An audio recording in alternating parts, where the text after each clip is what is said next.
So I've been waiting patiently. I had an A7R, and I've been waiting patiently for a while for a wide-angle lens from Zeiss or Sony. I don't care. Currently, my widest lens is the kit lens, which is 28 to 70. My friend Keith had the 24 to 70 Zeiss, and looking at some of the pictures from it, it was, I thought, pretty bad. So far, the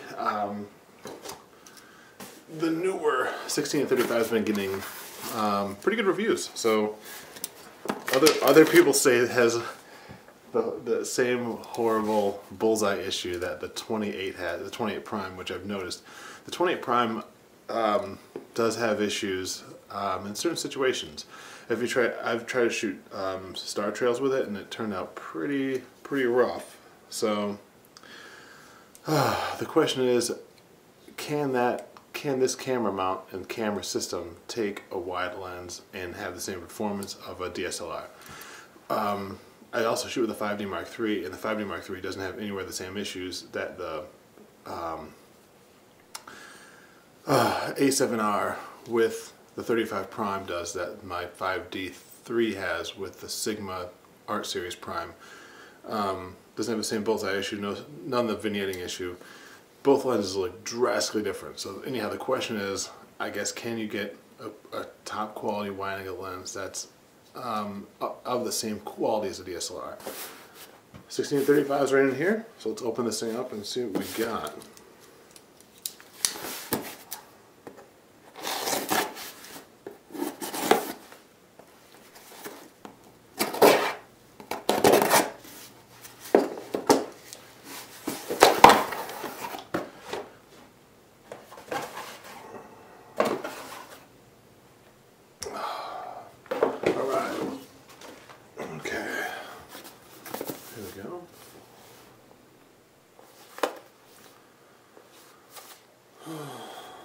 Alright.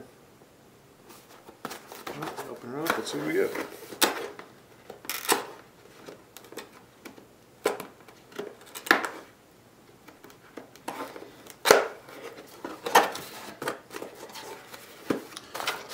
Alright, let's see what we got. We got our manuals, extra packing, and we don't really care about that. That's all we want to see is the lens. And I can already tell it's bigger than what I thought it was going to be. That's not a bad thing, but honestly I think I'd rather have a very small, like the 35, I'd rather have a small prime lens. I'm really not a fan of zooms. They do the job though, so people like zooms. So if you're Sony and you're making a new lens system, why wouldn't you shoot? Why would you give out what people enjoy and people are going to buy it? Okay, so we got the bag. That's what the 50 came with. I never bought the 24 to 70, so I don't know. I assume it's the same. And here it is.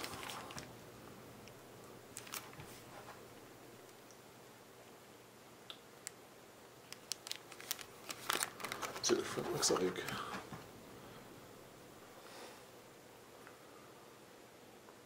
.72mm outside.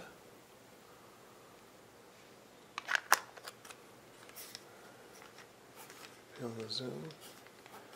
Both feel really solid. Nice focus feel. I'd say about the same as the other Zeiss lenses. Wide is that one is 16 when it's extended. 35 more compact. This is a smaller lens head. Not very big. And there's the back of it. I almost tend to think that it might have less of a bullseye issue because I can see the element is inside the lens quite a bit. That's my theory as to why that bullseye issue exists with the A7 series, is the distance between the lens mount to the sensor. Okay. And let's take a look at how this lens looks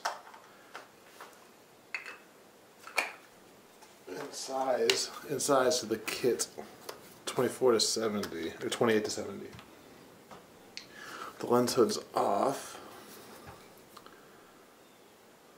You can see this is This one's plastic too, this one's metal, so this one does weigh considerably more. But you can see it is bigger in circumference by a significant amount.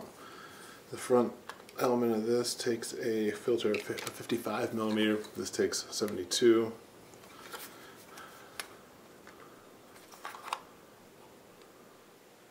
So yeah, it's considerable. This definitely feels like a much more quality piece of glass, no question.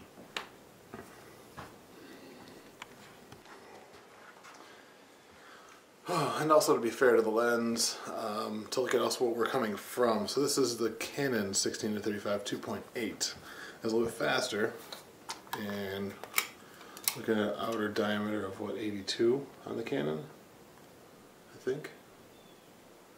Yep, 82. This one is fully weather sealed, and fully weather sealed. Nothing moves inside when you go from wide to 16-35 when everything's all internal, which I'd kind of say I kind of prefer, but it's not that big a deal either, really. But the size differences between the two.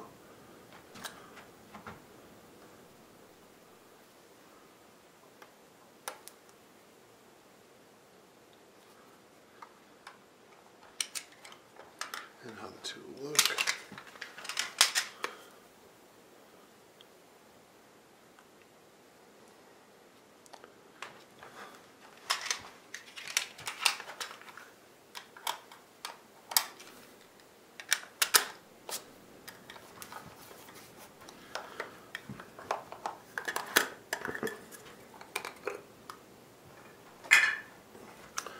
And the backs of each of these.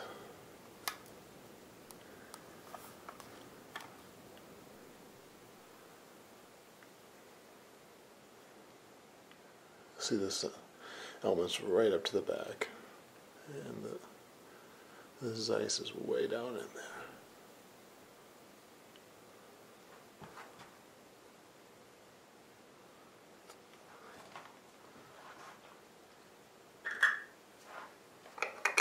But overall, I'll say, very good looking lens. I'm very intrigued to shoot some pictures with this. Going to today and see what it looks like, hopefully.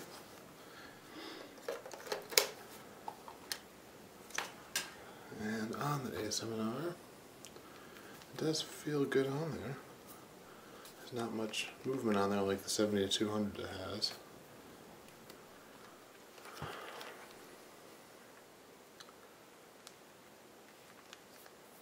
Good looking lens.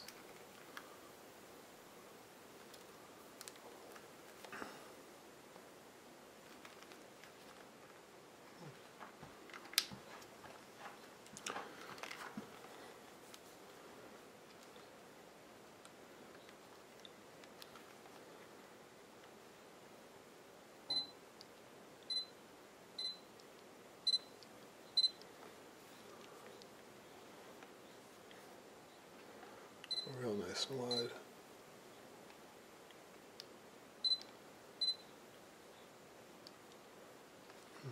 All right, let's give it a shot.